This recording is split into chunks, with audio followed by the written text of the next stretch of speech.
pembahasan soal tryout SKB CPNS Kesehatan 2020 ya.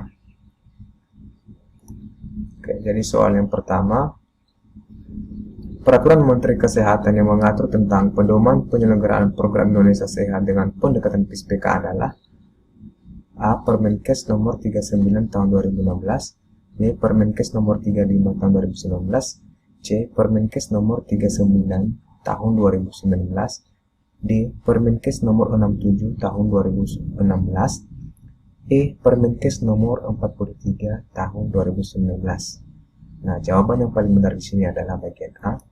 Permenkes nomor 39 tahun 2016. Oke, next.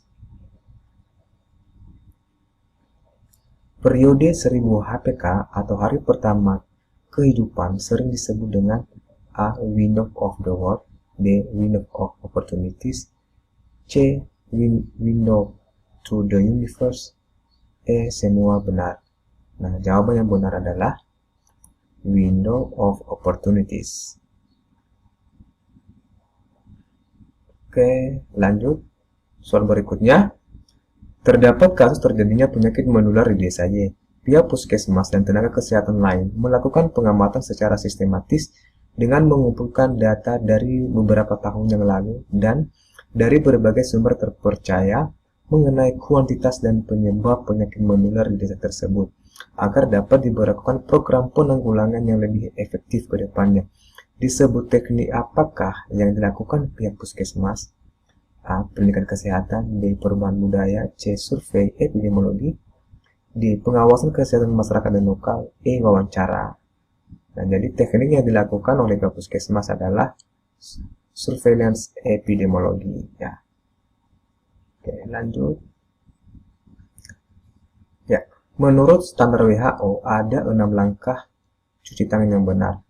Setelah menggosok punggung jari tangan dengan posisi tangan saling mengunci, maka langkah selanjutnya adalah A. Usap dan gosok punggung tangan secara bergantian, B. Gosok sela-sela jari hingga bersih, C. Gosok dan putar kedua ibu jari secara bergantian, D. Letakkan ujung jari ke telapak tangan kemudian gosok perlahan, E. Bilas dengan air bersih dan mengalir. Maka jawaban yang benar di sini adalah bagian C. Ya. Nanti untuk menjawabnya teman-teman langsung praktek ya. Langkah pertama telapak tangan dengan telapak tangan ya. Langkah kedua punggung tangan. Langkah ketiga sela-sela jari. Langkah keempat adalah gosok dan langkah keempatnya gerakan mengunci ya. Langkah kelimanya gosok dan putar kedua ibu jari secara bergantian. Baru langkah keenam adalah letakkan ujung jari ke telapak tangan kemudian gosok perlahan ya. Jadi jawaban yang benar di sini adalah gosok dan putar kedua ibu jari secara bergantian. Ya. Ini kata kuncinya setelah tangan saling mengunci. Oke, lanjut. Hari Kesehatan Nasional diperingati setiap tanggal, ini udah jelas ya, 12 November ya. Oke, BPJS bertujuan mewujudkan terselenggaranya pemberian jaminan terpenuhinya kebutuhan dasar hidup layak bagi setiap peserta atau anggota keluarganya, merupakan Undang-Undang Nomor 24 Tahun 2011 pada pasal, ya ini pasal 3 jawabannya ya, nanti teman-teman bisa cek kalau nggak percaya, Undang-Undang Nomor 24 Tahun 2011 pasal 3.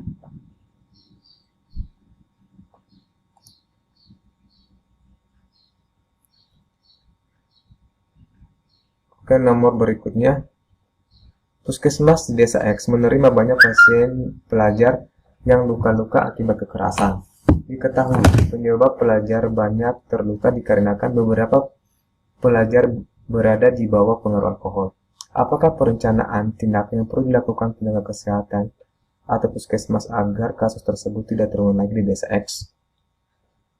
Yang pertama, merubah budaya yang ada, melakukan, ini nggak mungkin ya, melakukan konseling dan rehabilitasi pada siswa yang menggunakan rehabilitasi kurang tepat ya. Minta bantuan polisi untuk mengatasi tindakan kekerasan dan penggunaan alkohol, ya mungkin tapi kurang tepat ya. Pengobatan intensif bagi pelajar yang mengalami luka.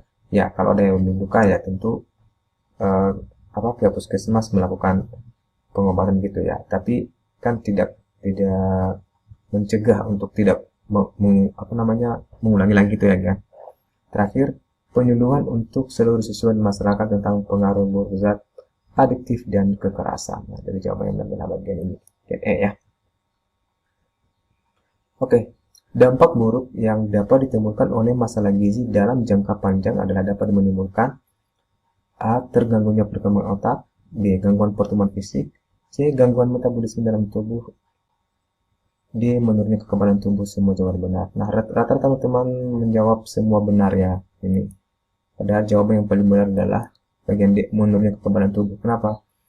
Ini option A, B, C ini adalah merupakan dampak buruk jangka pendek ya yang ditimbulkan oleh masalah gizi. Jadi jawabannya paling tepat adalah menurunnya kekebalan tubuh. Oke, lanjut. Program kesehatan yang bertujuan untuk mengatasi masalah pada masyarakat untuk hidup sehat sehingga diperlukan penanganan yang berbeda. Yang termasuk nilai-nilai dalam Kementerian Kesehatan RI adalah kecuali. Pertama, proraga, inklusif, efektif, proaktif, bersih. Nah, ditanya adalah yang kecuali, artinya yang tidak termasuk. Nah, di sini yang tidak termasuk adalah proaktif. Ya. Nilai-nilai dalam Kementerian Kesehatan itu ada 5. Pertama, proaktif, inklusif, efektif, bersih, dan yang terakhir adalah responsif. Ini juga pada CPNS tahun lalu soal ini keluar ya. Oke, lanjut lagi. Indikator keluarga sehat di bidang pengendalian penyakit menular dan tidak menular adalah A. Penderita TB paru berobat sesuai standar, B. Penderita hipertensi berobat sesuai standar, C. Penderita HIV/AIDS berobat sesuai standar, D. A, B, dan C benar, E, A, dan B benar. Nah, jawaban yang benar adalah A dan B benar ya. Penderita TB paru berobat sesuai standar dan penderita hipertensi berobat sesuai standar. Rata-rata teman menjawab ini, A, B, dan C benar.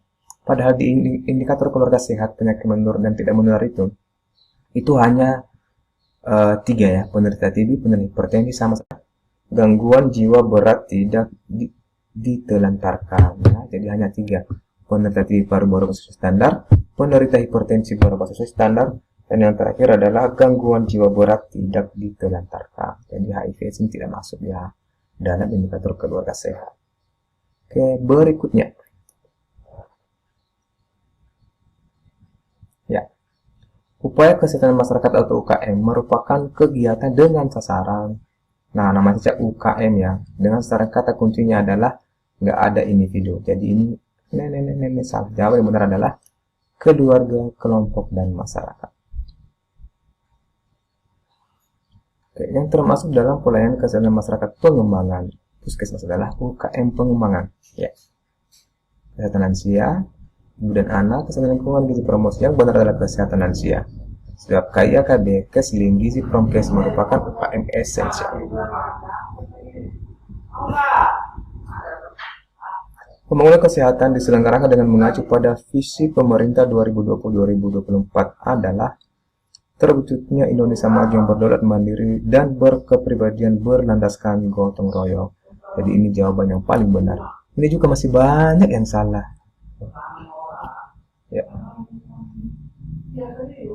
Oke, selanjutnya, untuk mencapai visi pemerintah telah menetapkan beberapa misi antara lain, kecuali ini ya, misi pemerintah ya, peningkatan kualitas manusia Indonesia, pembangunan yang berkeadilan, mencapai lingkungan hidup yang berkelanjutan, penegakan sistem hukum bebas korupsi, memperkuat upaya kesehatan yang bermutu, dan menjangkau seluruh penduduk Indonesia.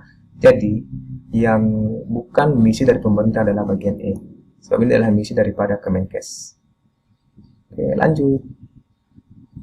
Pembangunan kesehatan yang diselenggarakan di Puskesmas bertujuan untuk mewujudkan wilayah kerja Puskesmas yang sehat dengan masyarakat yang kecuali kita memiliki perilaku sehat yang meliputi kesadaran, kemauan, dan kemampuan hidup sehat, memiliki jaminan kesehatan nasional, mampu menjangkau pelayanan kesehatan bermutu, hidup dalam lingkungan sehat, memiliki darah kesehatan yang optimal. Nah, di sini yang kecualinya adalah ini, memiliki jaminan kesehatan nasional. Oke, dalam Undang-Undang Nomor 36 tentang Kesehatan tahun 2019, Pasal 1, definisi dari kesehatan adalah keadaan sehat, baik secara fisik, mental, spiritual, maupun sosial, yang memungkinkan setiap orang untuk hidup produktif secara sosial dan ekonomis. Jadi jawaban yang benar adalah bagian A. Oke, lanjut. Fokus kegiatan Germas, Gerakan Masyarakat Hidup Sehat pada tahun 2016-2017 adalah meningkatkan konsumsi protein, melakukan aktivitas fisik, konsumsi air dan buah ini kurang ya, melakukan aktivitas fisik, meningkatkan olahraga berprestasi, meningkatkan konsumsi protein kurang tepat, melakukan aktivitas fisik, konsumsi sayur dan buah, memeriksa kesehatan diri secara berkala. Jadi jawaban yang benar adalah bagian C. Lanjut. Seorang anak kelas 3 SD ketika di sekolah ada pemberian imunisasi bulan November. Anak tersebut kemungkinan mendapat imunisasi yang pertama TD, 2 TT, campak, hepatitis A, DT. Jadi jawabannya benar adalah TD ya. Anak kelas 3 SD pada bulan November ya. Oke, kita lanjut soal berikutnya. 1.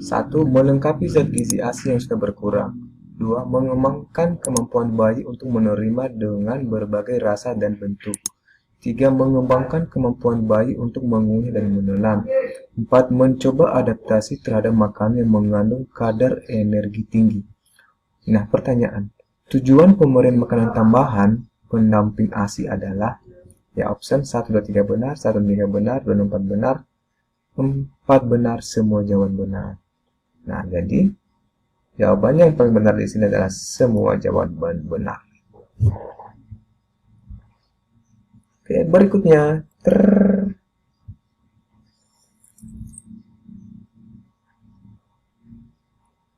Ya, target apa yang menjadi tantangan utama dalam pembangunan di seluruh dunia yang terurai dalam deklarasi milenium? A. Peningkatan sumber daya manusia di dunia pada tahun 2015, berkurangnya beban pemerintah dalam mengatasi masalah di dunia pada tahun 2015, tercapainya kesejahteraan rakyat dan masyarakat pada tahun 2015, meningkatkan kedamaian dunia, ketentraman dunia pada tahun 2015, meningkatkan lapangan kerja yang luas di tahun 2015. Jadi di antara 5 opsi ini, jawaban yang paling tepat adalah C. Tercapainya kesejahteraan rakyat dan masyarakat pada tahun 2015. Oke, lanjut. Upaya pengendalian malaria di Indonesia tahun 2019 sampai dengan Oktober 2017.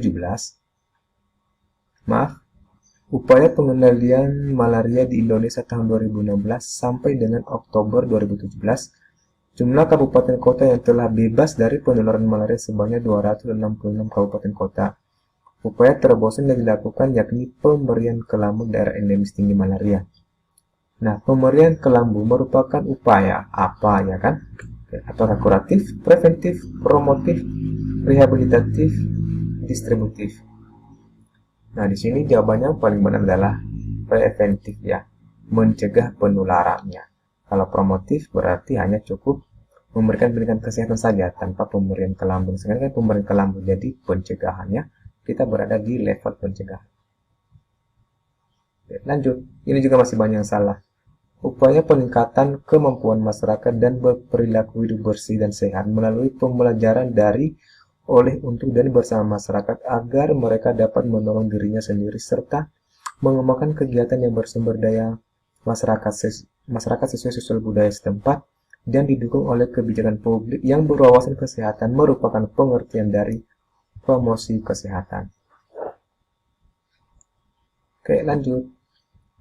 Mengapa MDGs sebagai acuan penting dalam penyusunan dokumen pembangunan nasional? A. Karena MDGs merupakan program pemerintah yang harus dijalani. B. Karena memberikan kontribusi kepada peningkatan kesejahteraan masyarakat dunia.